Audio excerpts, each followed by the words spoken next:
नमस्कार मेरी YouTube family, हमशिका voice में आप लोगों का स्वागत है। कहानी अच्छी लगे तो लाइक कमेंट शेयर कीजिएगा और चैनल पर न्यू है तो चैनल को सब्सक्राइब कीजिएगा। आइए सुनते हैं फिर से एक नई कहानी।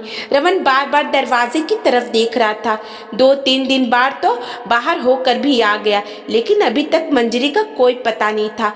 2-3 दिन बाद फ़ोन उठाकर भी फ़ोन भी ट्राई कर लिया, पर मंजरी ने फ़ोन तक नहीं उठाया। 1-2 बार बड़ी उम्मीद के साथ रसोई में काम करती हुई अपनी पत्नी साक्षी की तरफ भी देखा, पर साक्षी ने ध्यान तक नहीं दिया। गुस्सा भी बहुत आ रहा था उस पर कुछ कह नहीं सकता था, क्योंकि साक्षी जवाब देना सीख चुकी थी। अचानक अंदर कमरे में से माधवी जी के कर्राने की आवाज़ आई, तो अंदर कमरे में आकर देखा माँ उदास से बिस्तर पर पड़ी हुई थी। आंखों में से कुछ बूंदें आंसू की गिर चुकी थी। बड़ी उदासी के साथ उन्होंने रमन की तरफ देखा, फिर उन्होंने दूसरी तरफ मुंह कर लिया। देखकर रमन सिर्फ इतना ही बोला, बस माँ मंजरी अभी थोड़ी देर में ही आती होगी, आप परेशान ना हो। आखिर वापस मोबाइल उठाकर मंजरी को फ़ोन करने लगा। इतने में मोबाइल की रिंग दरवाजे पर ही महसूस हुई। बाहर जाकर के देखा तो मंजरी आ चुकी थी। उसे देखते ही रमन बोला, मंजरी तुम आज भी लेट आई हो? माँ कब से तुम्हारा इंतज़ार कर रही हैं। भैया जी क्या बताएं, कितनी ही कोशिश कर लो पर ट्रैफिक के कारण लेट हो ही जाती हूँ। अच्छा ठीक है, जाओ पहले माँ के पास जाओ। मंजरी अंदर कमरे में गई और दरवाज़ा हल्का सा लगा दिया। इधर रमन अभी भी गुस्से से अपनी पत्नी साक्षी को घूर रहा था, पर साक्षी निरंतर वैसे ही काम किए जा रही थी जैसे कुछ हुआ ही ना हो। रमन लड़ने के मूड से रसोई में आया। इससे पहले कि वो कुछ कहता, साक्षी ने अपना टिफिन पैक किया और रसोई से निकलकर अपना बैग उठाया और अपने स्कूल के लिए खाना हो गई। रमन को गुस्सा तो बहुत आ रहा था, पर क्या कर सकता था। आखिरकार उसने मंजरी के लिए चाय चढ़ाई और चाय का कप बाहर हॉल में रखकर मंजरी को आवाज दे दी, मंजरी अपनी चाय ले जाओ। इतने में मंजरी निकलकर बाहर आई और चाय उठाने लगी, तो रमन ने पूछा, माँ ठीक है? उसके सवाल को सुनकर मंजरी ने रमन की तरफ देखा और कहा, हाँ भैया जी, माँ जी ठीक है। सुबह से कई बार पूछ चुका हूँ पर वो कुछ जवाब ही नहीं दे रही हैं। अभी भी रमन ने सवाल किया तो मंजरी ने जवाब दिया, वो दरअसल भैया जी उनके कपड़े गंदे हो गए थे, इसलिए परेशान हो रही थी, शायद इसलिए वो आपको जवाब नहीं दे रही थी। ओह, तुमने कल जाने से पहले माँ को डायपर नहीं लगाया था? लगाया था भैया जी, पर कपड़े तो गंदे हो ही जाते हैं, बस मैंने उन्हें नहला दिया। चाय पीकर उन्हें कुछ खिला पिला दूंगी। उन्होंने सुबह से शायद कुछ नहीं खाया है और ना ही कुछ पिया है। टेबल पर सब सामान ऐसे ही रखा है। सुनकर रमन को अपनी पत्नी साक्षी पर बहुत गुस्सा आ रहा था। रमन मंजरी के सामने ही बोला, कैसी पत्नी है मेरी, कैसी औरत है जिसे माँ की तकलीफ तक नहीं दिखती। अगर मेरी माँ की जगह उसकी माँ होती बिस्तर पर, तब भी ऐसा ही करती। कभी माँ के कमरे में जाकर झांकती तक नहीं है। माँ सुबह से परेशान है, शर्म के मारे अपने बेटे को नहीं कह पा रही थी, तो कम से कम बहू होने के नाते वही पूछ लेती, लेकिन नहीं, पता नहीं मन में क्या लेकर बैठी है। सचमुच भैया जी, आपको पता नहीं है कि भाभी जी मन में क्या लेकर के बैठी हैं?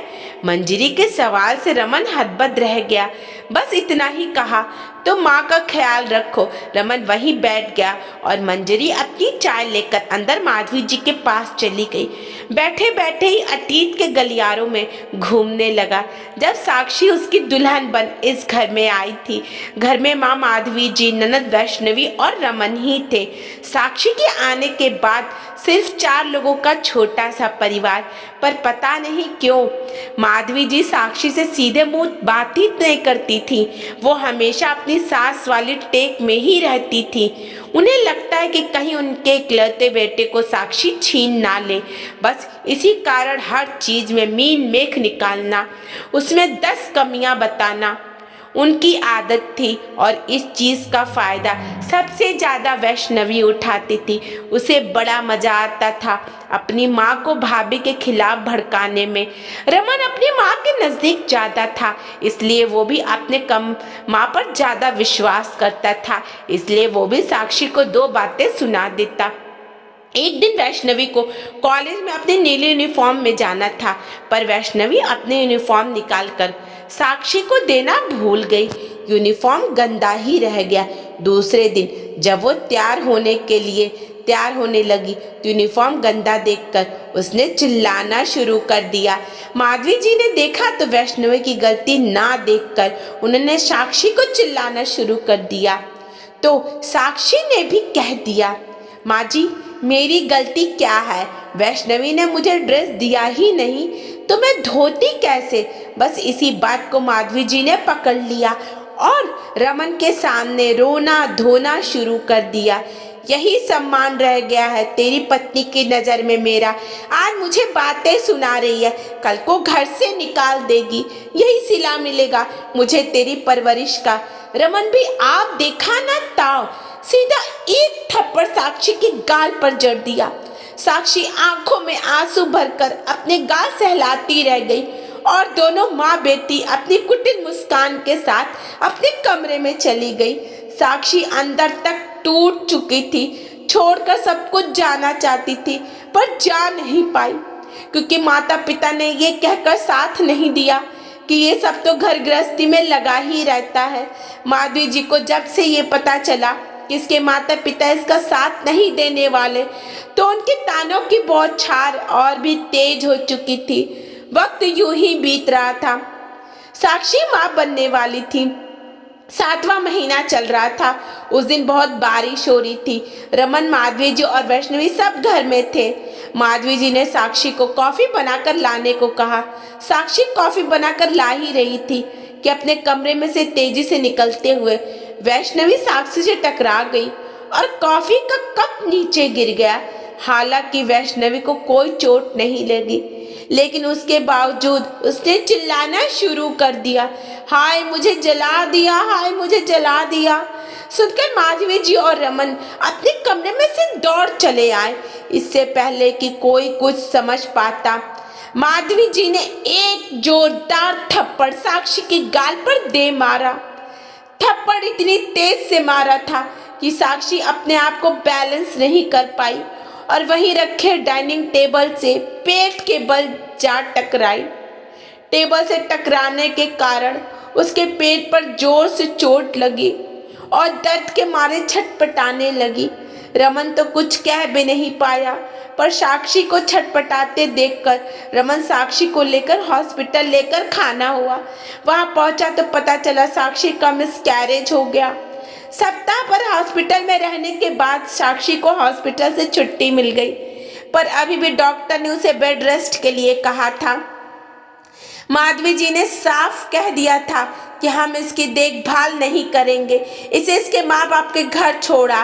पर रमन ऐसा नहीं करना चाहता था, क्योंकि अगर वो उसके मैके छोड़ करके आता तो लोगों को पता चल जाता है कि साक्षी के साथ आखिर हुआ क्या था, और वो नहीं चाहता था कि लोगों को बाहर ये पता चले कि साक्षी के हालत के जिम्मेदार वो लोग हैं। इसलिए रमन ने उसके लिए एक नर्स बुलाई थी। तब मंजरी पहली बार इस घर में आई थी। मंजरी को 20 दिन के लिए साक्षी की देखभाल के लिए रखा था। रमन ने मंजरी को देखकर अपनी जिम्मेदारी की इतिशी कर ली थी। अब मंजरी ही साक्षी को संभालती थी। पर इन 10 दिनों में मंजरी माधवी जी और वैष्णवी के स्वभाव को अच्छे से देख चुकी थी। रमन तो ऑफिस के काम से बिजी रहता था। ये दोनों माँ बेटी खुद ही बनाकर खा पी लेती, लेकिन साक्षी के लिए खाना बनाना उनके लिए दुर्भर होता था।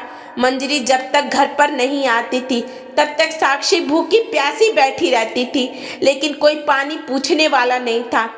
मंजरी की गैर मौजूदगी में साक्षी को अगर वॉशरूम भी जाना होता था तो दीवार के सहारे जैसे तैसे सहारा लेकर धीरे धीरे वॉशरूम जाती, पर उसकी परेशानी किसी को नजर ना आती। खैर धीरे धीरे साक्षी ठीक हो गई, पर सबसे पहले उसने स्कूल में नौकरी ज्वाइन कर ली। रमन, वैष्णवी और माधवी जी ने मना किया। कुछ दिन तक उससे बात भी नहीं की, पर साक्षी ने इस बार दिल पक्का कर लिया। अब वो किसी से कुछ बोलती भी नहीं थी, सिर्फ अपने काम से मतलब रखती थी। वक्त के साथ वैष्णवी की भी शादी हो गई और वो अपने ससुराल चली गई।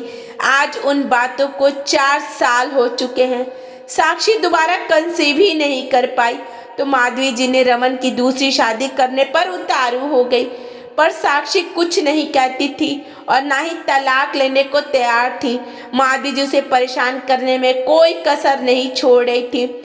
किसी तरह तो साक्षी घर से निकले, पर ऐसा हो नहीं पा रहा था।